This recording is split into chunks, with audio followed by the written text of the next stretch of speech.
Alright guys, so today I'm going to talk about critical thinking and how that's going to work. I might be doing a few doodles and hopefully you guys can get some useful information from this for your daily life and all that kind of fun stuff. What is critical thinking?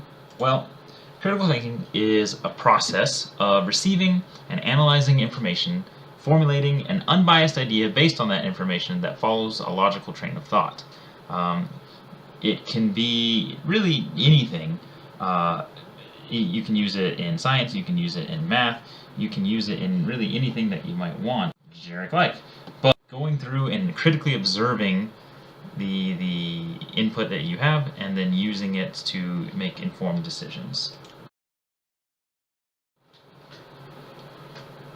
Critical thinking is more than just a few steps to be followed or some overwhelming knowledge of subject matter.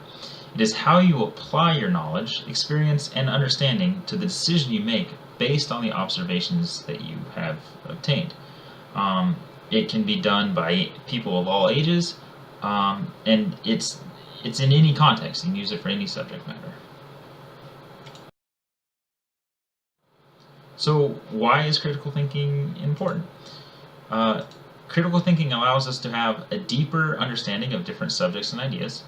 By thinking critically on a topic / subject or idea, we can make leaps in understanding and even reach new ideas.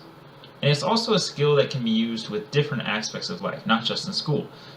It can help us from our day-to-day activities, and just really in general, it can help us be more thought-provoking individuals. So how does one start? Well, to begin, you need to stop taking a lot of things at face value. You need to begin asking why, how come, what facts do you have, how much, where do you get the information from, and even more questions. You need to look at the validity of the statements that people are making.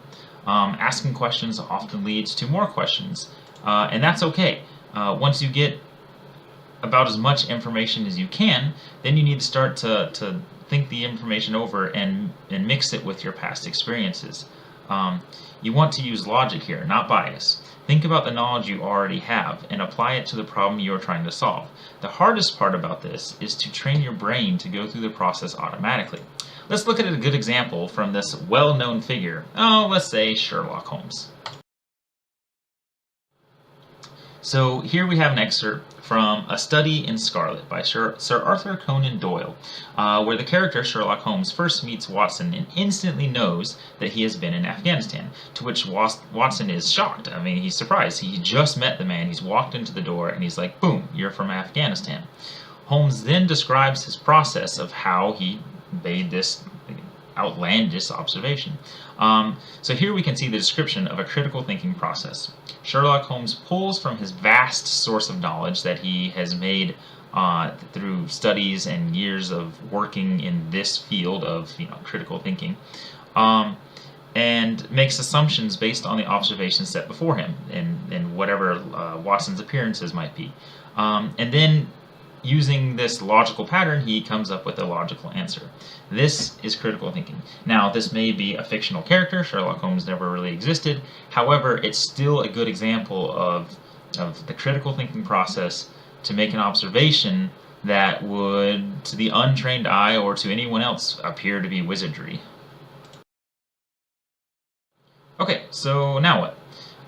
Now that you have the basics, it's up to you to use them. The first step is to start using them in simple ways. Ask the questions you've never asked.